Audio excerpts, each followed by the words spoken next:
Hello, good morning everyone. Welcome to Economy 2020 webinar organized by Casper. Today we are having with us Dibyajyoti, Himanshu and Nitika as our presenters and Miss Sahili Bose as our panel. So guys, introduce yourselves and start with the topic. Yeah, hello. I'm Nitika Shri, and we'll be presenting this paper on impact of COVID-19 on Indian agriculture. And I'll be accompanied by Dibyajyoti Basa and Himanshu Hari. Uh, should I start with the presentation? Yes, go ahead. Yeah. Okay, so right from the moment that COVID-19 started, there was a lot of economic disruption going on. But then while we present this paper, we choose agriculture as the main sector which we'll be talking about. And basically, agriculture has played a very important role in shaping the Indian economy. And a significant percentage of this population is dependent on agriculture sector. And agriculture growth, if we talk about it outside the cereal sector, we have seen that it has been stagnant for quite a while, especially from 2016. And it's usually assumed that maybe a good monsoon or a good agriculture produce, which will help in the increase of the farm income, but it is usually not the case. If you look at the graph here on the screen, we see that between the financial year 2014-15 up till 2019-20, the agriculture growth rate has been 3.2% per year. And post this COVID-19 breakdown, there will be a lot of more disruptions which will be coming up. And so in this paper, we'll talk about the four aspects of it. Next slide, Himanshu. Yeah. So firstly, we'll talk about the supply chain logistics, that how it is being interrupted during this COVID and the lockdown. Then we'll be stressing on the milk and poultry sector. Thirdly, we'll look at the food security of the nation because it is very much dependent on the fortunes of agriculture sector. And fourthly, the recent agriculture reforms which the central government has taken up, we'll be discussing on it. And then a set of policy recommendations will be put forward. Next slide, Himanshu. Okay, so there will be one slide before it.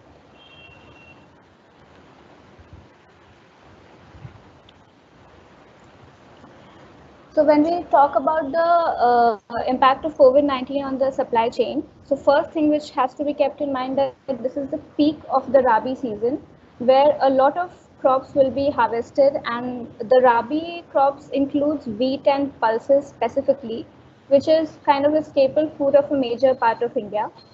So right now the issue which we will be facing because of lockdown is that firstly there is a drop in the bulk supply, in the bulk demand, which usually comes from the restaurant and the food outlet sector.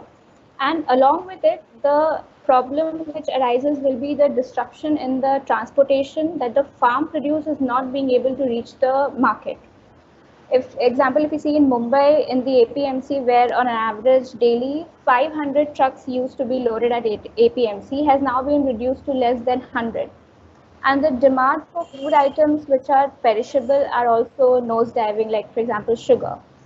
Amidst all this, what the problem will be that all these commodities will need a longer shelf life, and they will be needed to be kept in the warehouses, and a cold storage will be the dire requirement during these times.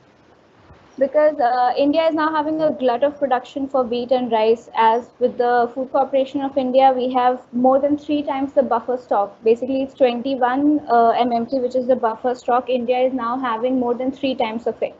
So all these will require a proper storage facility. But when we look at the warehouse management sector of India, we will see that there was a CAG report which talked about that there was a mismatch. There is usually a very large mismatch in the storage capacity and the agri produce which India makes each year. In fact, UN Food and Agriculture Organization also came up with this figure that 40% of the fruits and vegetables which are produced, they perish before they reach the consumers, especially because of the lack of the storage facilities, or they just get wasted. And a report by CPPR has also mentioned that only 2% of the produce in India, while being transported, is being done through cold storage, a meager 2% of the total amount. And current spending on the organization warehousing is also very less. It's only 9% of the total logistics spending.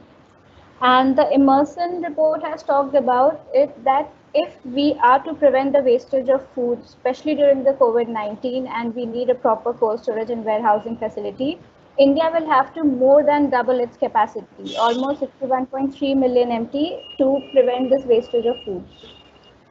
And while we talk about this, there's also a fact that there's a lot of cereal centricity in India, cereal sector being a much more pampered sector.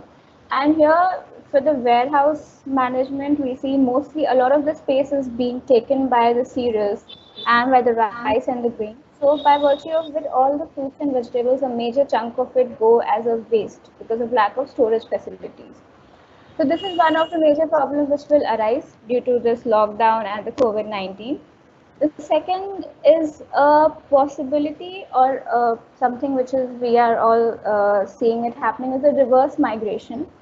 How it is affecting the supply chain and agriculture is that there is a less of dearth of labor supply for carrying out the procurement activities. Like if it's the post-harvest season, the carrying of it to the APMC markets or beyond the APMC market to the consumers is taking a toll because there's very lack of labor and all of them have already been started migrating to the rural areas.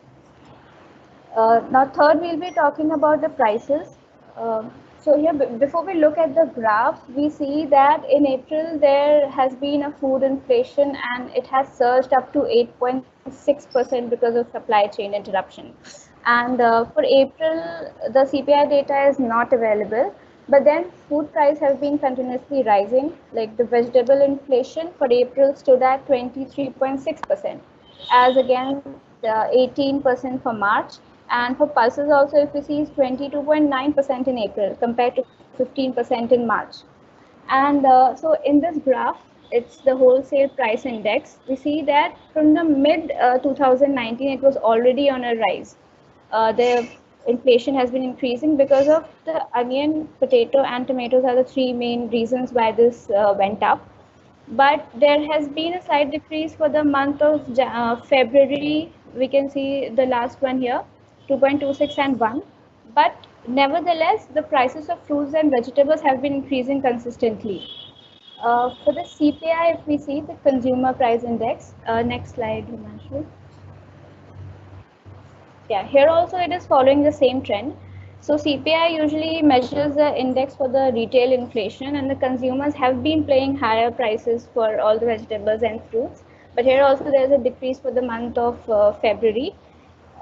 Despite of this, the vegetables and fruits have a uptrending, like the analysis has been, the prices of the fruits and the vegetables have been trending upwards. And because of this supply chain interruption, there will be inflation which we will see. And to give a broader reason why there could be more inflation is because the farmers are now facing a lot of wastage of food and that their vegetables and fruits are not reaching the market. So they might try to reduce the areas for these commodities. For example, in Maharashtra also the tomato belt the farmers have decided to decrease the area for the tomato belt because it is perishable and might not reach the market because of the interruptions. So because of this, later when the demand suddenly spikes up, there will be a possibility of inflation. For example, in the case of pulses also we saw that NAFED they have mentioned that they had a pulse inventory in excess of 2.5 million ton this time. There was no shortage of pulses. But as soon as there was an outbreak and a lockdown, there was a lot of panic buying and retailers also made use of the situation and pulses was sold as more than thrice the price. Even after the fact that at the farm gates, the farmers were receiving 20 to like 10 to 20% less than the MSP for these pulses. So the inflation could be a outcome of this lockdown and COVID-19. The next is unavailability of farm inputs. So for the next, like for the Kharif season, there's a lot of sowing of the seeds will be required. And right now there's a requirement of 250 lakh quintal of seeds for the Kharif season. For the seed industry, it is a very stepwise mechanism with a lot of stakeholders involved. Like they have the drying, the packaging, the transportation. And these small and medium seed firms are receiving lesser number of bookings for the Kharif season. And the problem is that these industries already work on a very low profit margin. If they are selling more than 85% of the seeds, then only they'll get a very meager profit. Even if it goes less than the 80%, then this industry will have to deal with a lot of problems and the seeds might not be reaching the farmers thereafter. And these industry also take a lot of credits from the bank because of the multiple stakeholders which they have to look after for each process of the like seed processing. And similarly, likewise, it is for the fertilizers because post 1991 there has been a lot of focus on the fiscal and a lesser focus on the fertilizer subsidies. So the prices of the fertilizer can also take a toll on the farmers and hence the supply chain. Uh, so these are the three areas which I have covered, and just a small talk on the recent agriculture reforms by the government. So AP, the APMC Act, it just took a long way to actually get incorporated, and 2003 was the year when it was tried, and after that also 17 states amended the APMC Act to make it liberal. It was done to bring about more integration of the market with the farmers, if the farmers, so that the farmers can sell their produce in the notified market area of APMC. And it was done so that all the market produce ultimately, farm produce ultimately reaches the market. But then uh, with the APMC Act also coming up, there was a lot of issues for the small farmers, and they were quite far away from the APMC mandi notified areas, and there were also a lot of middlemen was the problem. The better realization was not happening for the farmers at all. The like they had to take the farm produce to the APMC from where the auctioning was done and the produce was given to the highest bidder, but then again the better realization did not reach the farmer. So after the recent amendments which was made, the farmers are now allowed to sell outside the AP mandis also, APMC mandis also. But this has to be taken care of because the contract farming, if it is being enabled, it might be not beneficial for the small farmers because there's the big companies like Frito-Lay and PepsiCo, they take up those farmers contracts which have a land of basically some certain specific area, and as per NABARD the total landhold sizing is really less. This could be the one problem which will be faced, and secondly the fact that the contract farming requires a certain quality of produce which might not be fulfilled by the small farmers. And this during this COVID-19 also, this will become a procurement will then become a problem despite of the APMC amendment. Okay, now I'll let over Himanshu to speak on the milk and poultry sector. Right. The next focus area is the milk and poultry industry. And from the given fact which is mentioned on the presentation, the livestock is like considered one of the most significant factor in farmers' income, farmers' life. And not only that, by numbers, it contributes 30% to India's agriculture GDP, and it is valued at more than 9 trillion rupees, 9 trillion. So in the case of milk, India is one of the largest producer in the world. Around 70 million rural households are engaged in this sector. In terms of poultry, as we know, most of the population are dependent on eggs and chickens and meats. Apart from that, India is also second largest exporter of bovine meat after Brazil. So therefore, this industry is considered extremely valuable. I mean, like farmers, like they really dependent on this, and they consider this as their income security. If the farm thing is not going well, therefore they are dependent on this industry. And with the coming of COVID-19, I we assume that it has the potential to wreck this sector. So how it is going to impact the milk industry? As Nitika has already mentioned, that the supply chains are not working properly. So because of that, there is going to be a vast amount of milk getting wasted. Milk sales have been affected because there's a lack of demand for the milk because of the closure of hotels, restaurants, etc. And also the kind of like around 1 crore migrant laborers are going back to their home. The exodus of migrant labor are also going to reduce the demand in the urban areas. For example, as per the news report, Amul has reported a 30% decline in its sale in the month of April, and not and this is also affecting the procurement rate. Like for example, Mother Dairy has already slashed their procurement rate to rupees 10 per liter. So in most of the media reports, we have seen that how this has resulted in farmers dumping their milk in the drains and sewages. Lots of visuals are available on social media.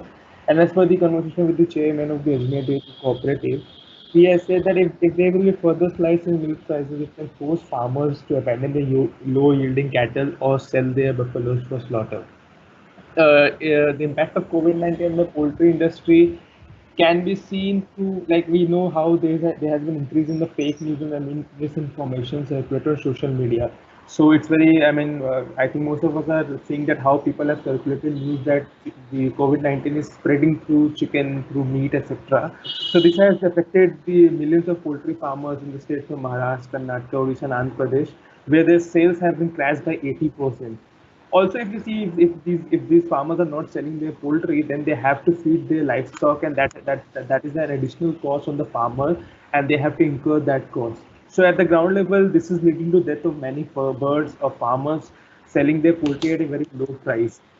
Also, I want to point out this very important fact that like many farmers have their spent buffalo. Now, spent buffaloes are basically unproductive. When the buffalo reach the unproductive life, the farmers basically sell it, and there's a meat export of buffalo, and this industry is huge. Like that, this is estimated at rupees 25,000 crore industry. So as per the report on the live meat, buffalo meat exporting unit has lost business worth of rupees 4,000 crore since February. So in this way, it is going to affect these small farmers, these small farmers who are engaged in such industry. So now, because of positive time, I would like to invite Divya to discuss on the next issue. Okay, Himanshu, yeah. So I will be basically explaining why the public distribution system is crucial and the things involved in making the PDS work. So the first thing is that we all know that there's a complete lockdown, which means two things. One, that people have to stay at home, and number two, complete cessation of economic activity.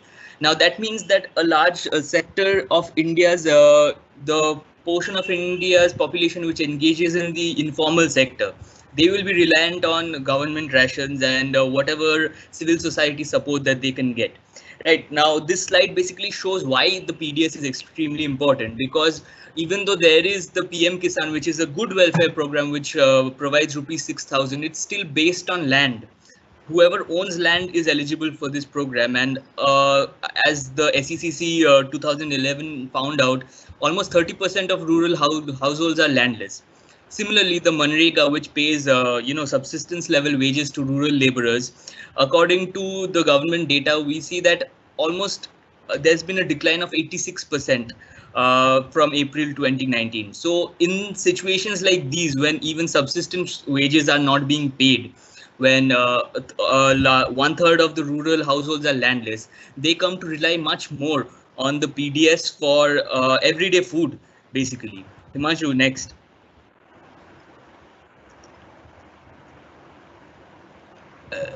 Yeah, so basically there are three parts, which is harvest, procurement, and distribution. These three parts make up the PDS as a whole.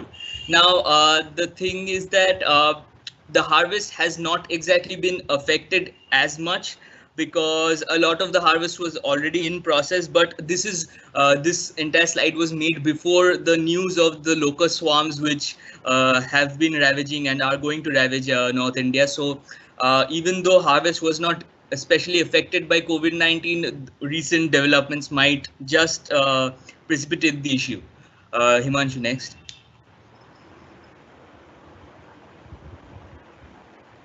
Right. So essentially, you need a lot of labor to harvest the entire crops as well. And as Nitika pointed out, there's a case of reverse migration wherein you might get excess labor to harvest the crops, but you need labor in other parts of the process as well. For example, in procurement, in distribution. And this entire reverse migration has completely altered the labor dynamics and placed a lot of these activities into doubt as well. Right, Himanshu, next. I'll just rush through the slides because of paucity of time. Right.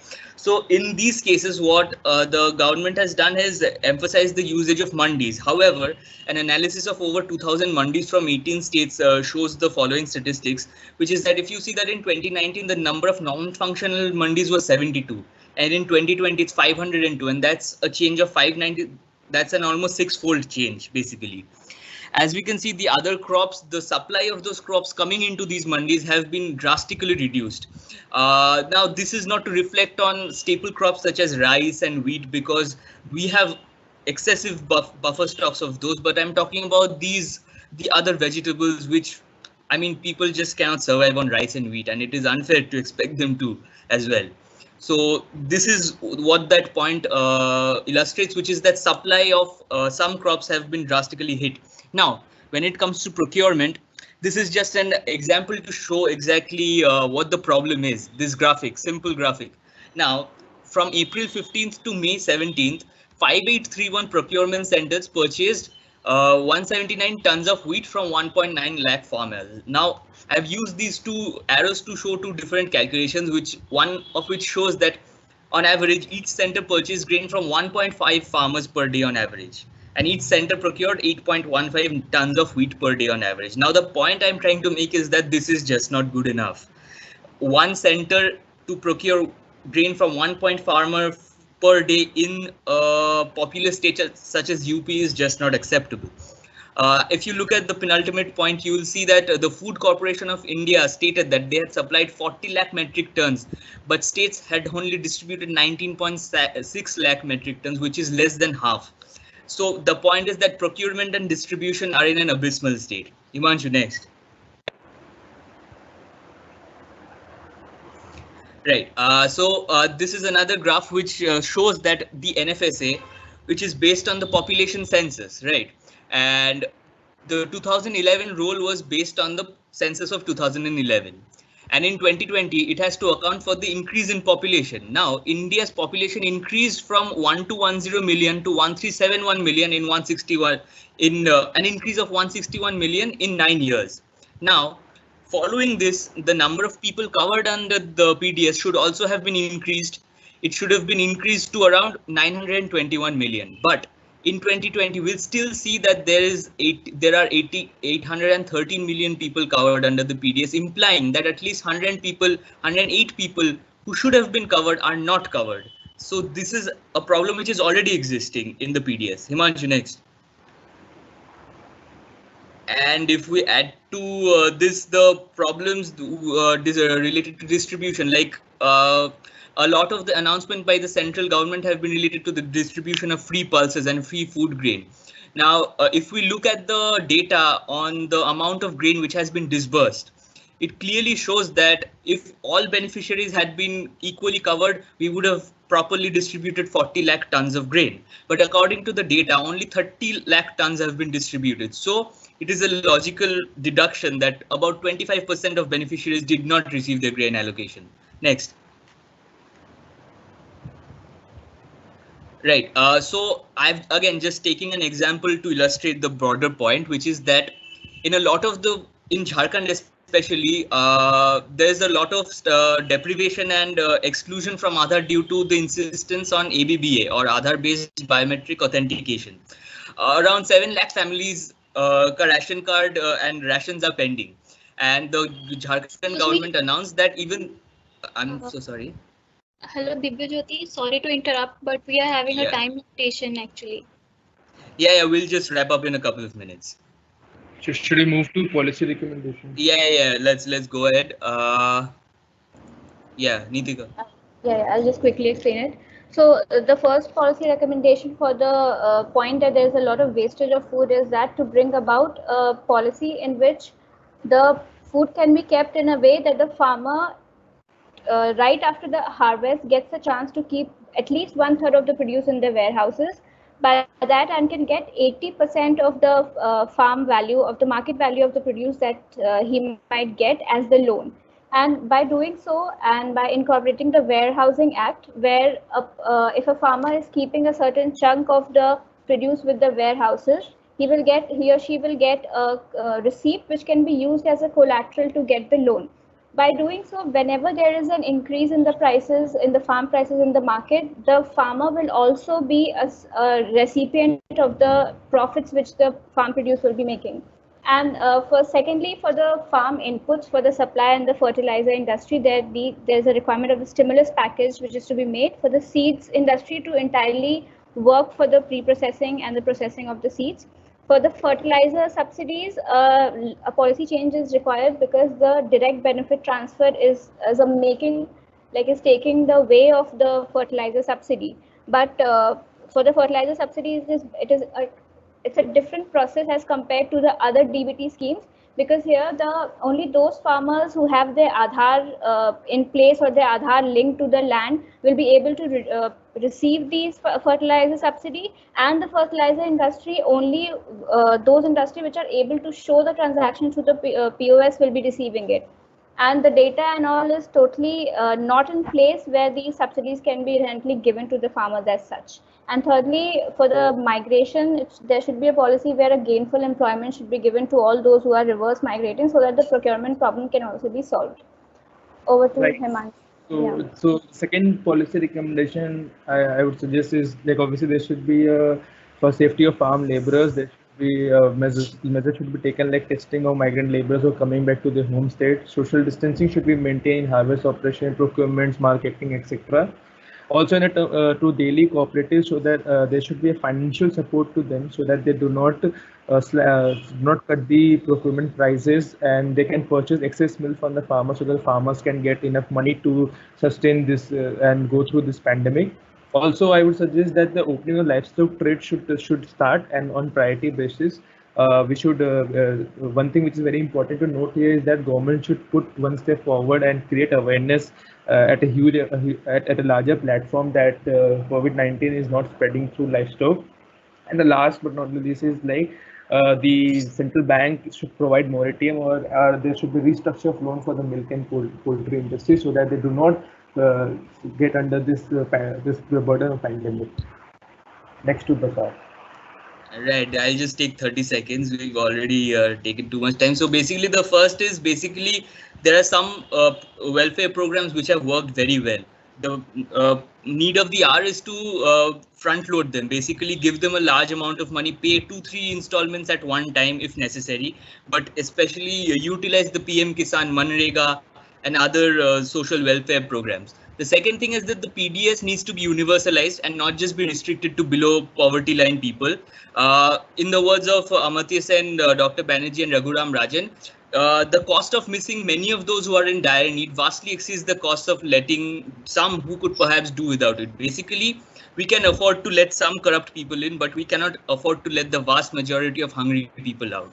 And finally, we need to monitor the entire PDS system, all from A to Z, from the moment the grain is harvested to the moment the grain is distributed to the needy, to ensure that no middleman takes their cut and etc. Yeah. So we'll just conclusion is very cursory, but yeah, we tried to do justice to the topic, and thank you. Thank you. We are having Ankita ma'am and Sahili ma'am as our panel. So ma'am, are you having any questions? I have 3 questions actually. First is that when you talk about PDS, I mean, it's a well-known fact that there's a lot of corruption in the PDS. So when you're talking about the policy recommendations, maybe you could have said how to, deal with the corruption aspect of PDS system. That is one thing. So if you have anything in your mind regarding that. The second question that I have is that, reformation of APMC Act and this supply chain modifications that has been suggested, there is a lot of speculation as to it will affect the small farmers adversely. So what, according to you, should be done to avoid this problem? And again, like cold storages, they are mostly capital intensive investments, and large farmers can afford cold storages, but will small farmers be able to afford cold storages? So that's the question that I have.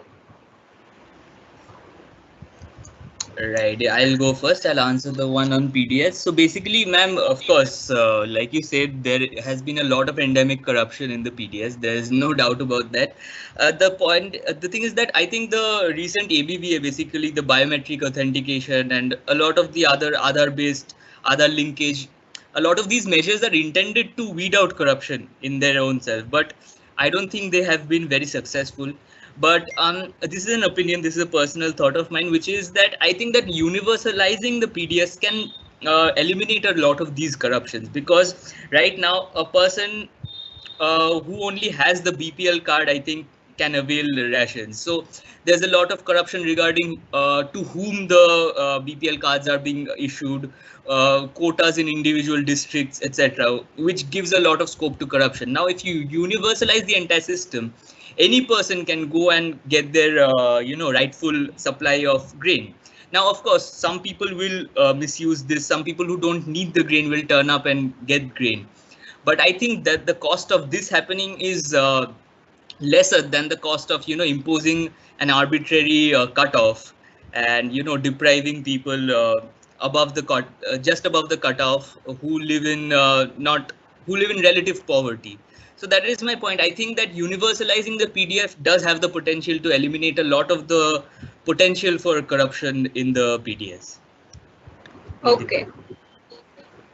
Okay, so I will answer the question with the cold storage first. That it will be easily available to the large farmers and not to the small farmers, and then what can be done. So here we know that cold storage will require a lot of capital to come to a good level in India. But then and even before the Essential Commodity Act, the reason why because cold storage is basically a lot of it is involved by the private sector. Before the Essential Commodity Act, while it was in place and the hoarding was given an upper cap, a lot of private agencies did not invest in it, thinking that even if they want to keep or store it, but there will be an upper cap and they will be not gaining out of it. But right now, according to the amendments made, if they are able to keep up with this warehousing procedure and cold storage procedure, maybe a new policy can be made for the small farmers if it is a public-private partnership.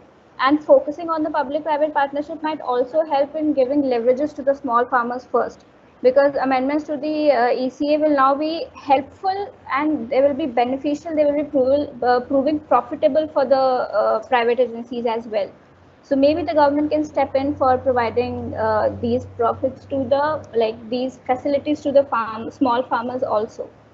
And for the APMC Act, like the speculation that there will be a problem for the small farmers.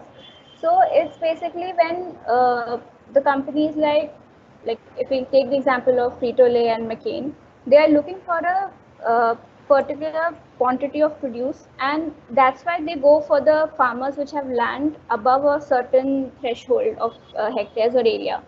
But then if there is a certain policy made wherein the supermarkets like Reliance Fresh and all, they need the produce to be of a certain quality which look alike. These can be still be procured for the farmer, the small farmers who have a small land holding, because the quality will still be entailed. They would be looking similar. The products which the produce will be looking similar to each other, and there can be small steps can be taken by at least enabling the small farmers to get their products procured. And then maybe those companies which doesn't require a certain way how the products look or the produce looks can go in for the small farmers or the farmers having the small land holdings. And I hope my answer was satisfactory. Yeah. Yeah, okay, I understand your point. Okay. Any more inputs from the panel? Yeah, actually, you told that in 2011 there were 72 non-functional mandis, which increased to 502 in 2020. Yeah. So I am just inquisitive to know that is it only due to COVID-19 that it has increased to 502, or can you just collate some intermediate data and show that there are some other reasons as well? Yeah, so it's like 2019 to 2020, not 2011. So it's like a 1 year difference. Okay. So yeah, so this was basically sourced. I mean, there's not a lot of proper concrete economic data. It's just anecdotal data that I've gathered. But there are not a lot of reasons for mandis to close down suddenly. But the point is that the number 72 could have increased double or thrice, maybe if other factors were factored in. But to increase from 72 to 502, which is an almost six-fold increase, it would take a drastic factor to cause this. And I think that right now the only drastic factor that we can account for right now is the lockdown and the COVID. So it is a deduction. It is not based on data. So that is an assumption that we are making, of course. Okay. Yeah. Yeah. So we are having few questions from the attendees as well. How will the current scenario affect the agricultural share in GDP for the year 2020? Like I don't have the exact number for this, but I have seen it somewhere that as compared to the other sectors, agriculture sector has been doing relatively good. The numbers have not visited in the negative terms. So like we've seen how the tertiary sector and the manufacturing sector has been affected, but I don't have the exact number, but I do believe that agriculture sector, I mean, we won't see a drastic effect on the agriculture share in GDP for this year. But we can definitely come with a number, and we are also waiting for the government to share the number. Okay, so another question from an anonymous sender. What are the short-term measures we can use to generate awareness among the farmers about how they can sell their agriculture products while maintaining social distancing in the current pandemic? I think we all can answer this, but I just want to like initiate this the answer by saying that the district administration are taking some measures. Like if you see district admin, they are actually creating awareness in terms of procurement and how and the safety while harvesting. So the short-term measure can be like definitely at this point of time we have to depend on the government and the district administration. So on terms of administration, I can say that I would also like the other authors to comment on this question. Nitika, go ahead. Yes. For this, I feel that I mean, the farmers do need a sense of satisfaction with all these these pandemic outbreak and all this. The government need to really firstly give them a sense of satisfaction and then come out with other things like how social distancing is maintained and everything, so that they back of their mind they have it that even after all the precautions and everyday precautions which they'll be taking will still lead them to have their farm income and their food and the hunger and everything can be managed by practicing all the norms which are being told by the government as an aspect of awareness and social distancing. Basak, if you have to say something about it. It's fine. I don't have anything to add. Okay. Okay, Right. so everything is clear, right? Okay, so Yes, we will more or less. thank. Okay, we would like to thank the panel members. We are having Ankita ma'am and. Thank you, ma'am. Thank you. So we would like to thank the panel members and our participants as well as our attendees. Thank you for being a part of Econovate 2020. We will be getting back to you soon. Thank you so Okay. much. Thank you so much. Thank you.